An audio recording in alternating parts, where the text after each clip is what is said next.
convidar aqui a nossa irmã Rosa. Ela tem um breve testemunho aqui que ela diz: pastor, eu gostaria de compartilhar isso com a igreja.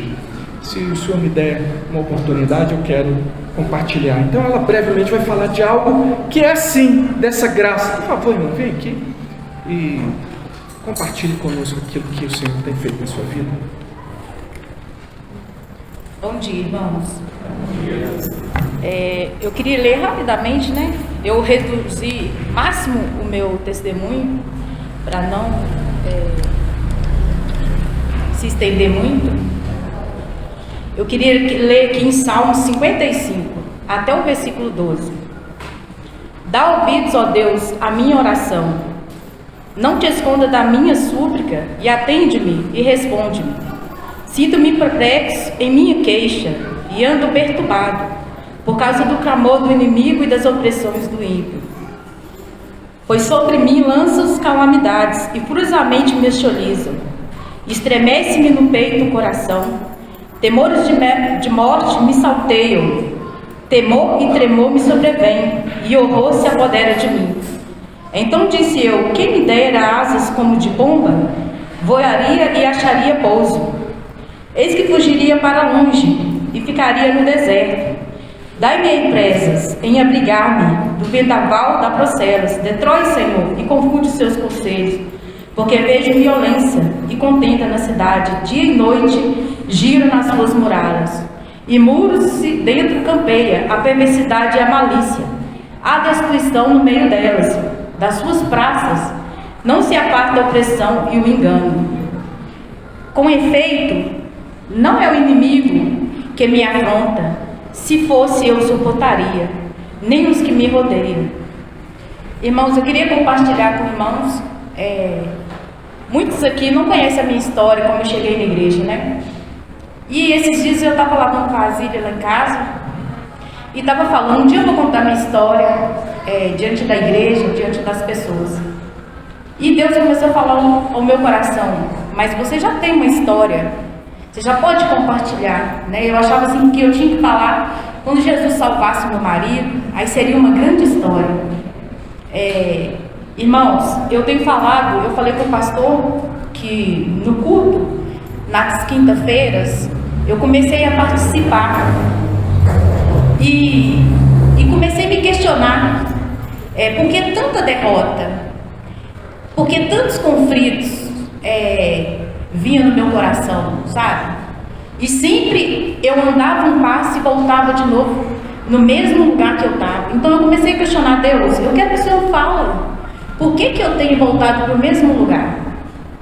E no primeiro dia no culto que eu participei, quando o pastor estava ministrando, eu comecei a identificar que tinha caráteres na minha vida que Deus não aprovava e que Deus queria tirar isso de mim. E na quinta-feira, eu comecei a compartilhar, quando o pastor falou, né? Eu queria ser Deus, eu queria estar no lugar de Deus. E não sabia que tinha ídolos no meu coração, como dinheiro. E na última quinta-feira eu fui embora pensando: meu Deus, eu tinha ídolos no meu coração, querendo ser Deus no lugar. E me tornei uma pessoa extremamente ansiosa. Mas aí eu fui descobrir o porquê que eu me tornei tão ansiosa. Eu me lembro que um dia o meu irmão chegou na minha casa e falou comigo assim: eu estava radiante, eu estava muito feliz, fazendo a célula, participando da célula. Isso era a minha alegria, era a minha vida. Um dia o meu irmão falou comigo assim: ah não, você é boba demais, você tinha que buscar dinheiro. E depois, novamente, ele voltou e falou isso comigo, e começou a colocar insatisfação no meu coração. Ele falou: só para você ver, você vai para a igreja, serve a Deus, e o André vai para o bar, participa de todas as coisas, você só vai para a igreja. Irmãos, esse começou a me dar uma revolta muito grande. Isso começou a afetar o meu casamento, porque eu comecei a ter insatisfação e descobri a ansiedade me tornou tão grande que eu comecei a tomar remédio, e cada vez comecei a usar medicações mais fortes, porque eu achava que a ansiedade ia controlar, né? O remédio ia controlar a minha ansiedade. Aí eu comecei a questionar quando o pastor me deu para todo mundo aqui, né, para a gente responder e identificar aquilo que tem, né, feito mal. E eu comecei a falar, eu comecei a olhar só para as minhas derrotas e comecei a esquecer o que Deus tinha feito na minha vida. Irmãos, eu poderia ter um destino muito diferente do que eu imaginava. Eu falava assim, mas como é que eu posso compartilhar se meu marido ainda não aceita Jesus? Mas Deus começou a colocar no meu coração, sabe? A vida dos meus filhos, eu poderia ter um destino muito mais diferente do que eu imaginava. E na ansiedade eu descobri que eu gerei uma ingratidão tão grande, porque nada, irmãos, nada. Irmãos sabem que eu já trabalhei aqui como zeladora da igreja. E eu era muito feliz, muito grata a Deus com o salário que eu ganhava, com tudo que Deus fazia na minha vida. E a partir da palavra que o meu irmão lançou no meu coração, a ingratidão tomou conta da minha vida. E a ingratidão, irmãos, foi tão grande porque eu não queria que o dia amanhecesse, sabe? Estava tudo ruim para mim, sabe? O meu casamento estava ruim, tudo que meu marido... Um dia, o que mais me chocou, ele falou para mim, nossa, você vai na igreja e está revoltada. Ele falou comigo. Isso sim, eu parei para pensar, sabe? Aí eu comecei a analisar o porquê eu tinha chegado naquele ponto. Eu deixei de fazer tudo que Deus tinha falado para mim fazer, sabe? Eu deixei de viver a célula. Eu lembro que a Gilma falava sempre comigo assim, Rosa, eu não vejo seus olhos brilhar mais como brilhavam.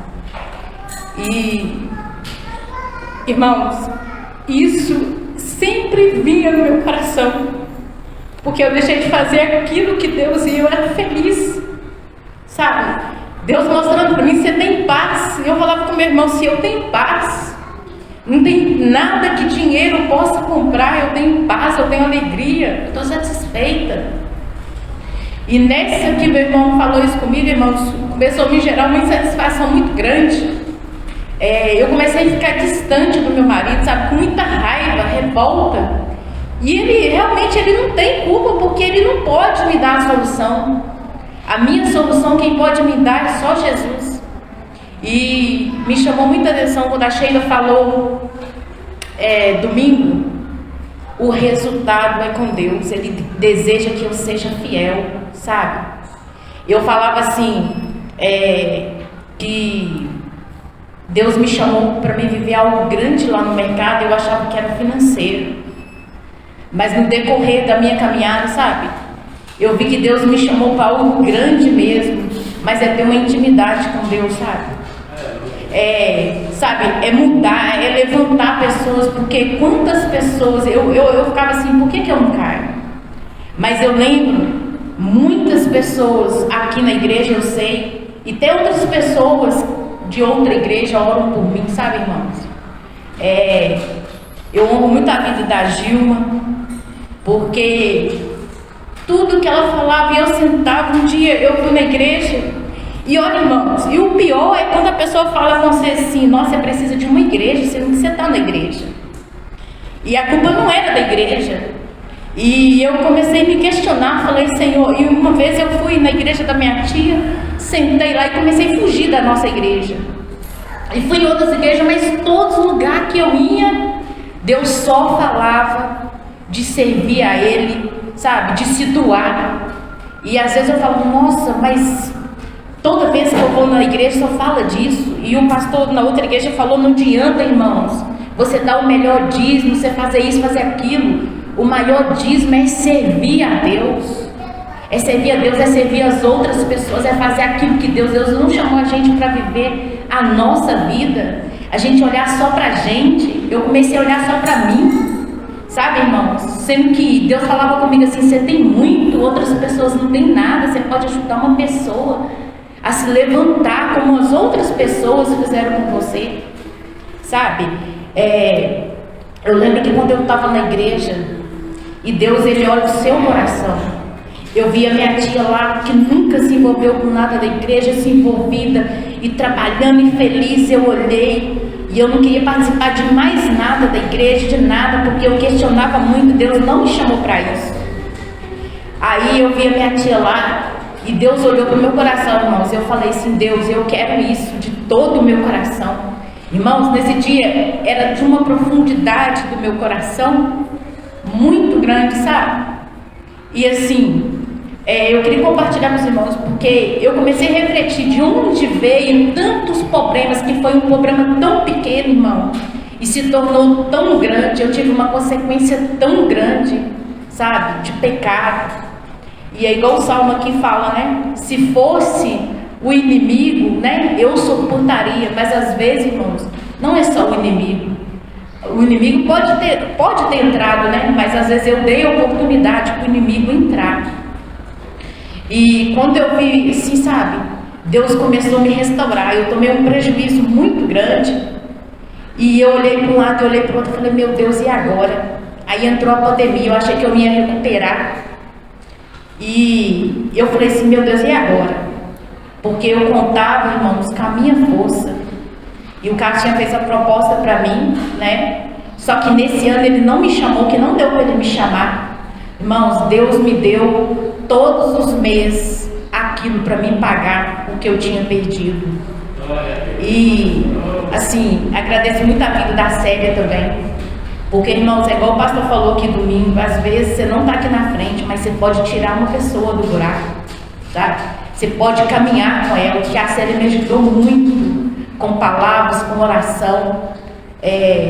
Então, assim, a Gilma, o pastor, e tem outras pessoas aqui na igreja, né, que me ajudaram muito na minha caminhada cristã. É isso que eu queria compartilhar com a igreja, sabe? Porque às vezes a gente pensa, em muitos momentos da minha vida eu achava que o dinheiro que eu tinha autossuficiência, era um controle, irmãos. Se eu não tivesse dinheiro, e Deus me mostrou o tempo todo: minha filha, quem vai cuidar de você sou eu. Você está colocando o dinheiro no lugar. Quantas vezes, irmãos, eu não tive dinheiro e Deus começou a colocar no meu coração, meu marido cuidava de mim sem eu ter, sem eu precisar, sabe? E Deus me mostrando para mim a sua insatisfação, a sua ingratidão, né? E eu agradeço a Deus por essa igreja, sabe, irmãos? Um dia eu vou contar assim amplo como eu cheguei, porque Deus já tinha um destino para mim quando eu cheguei aqui.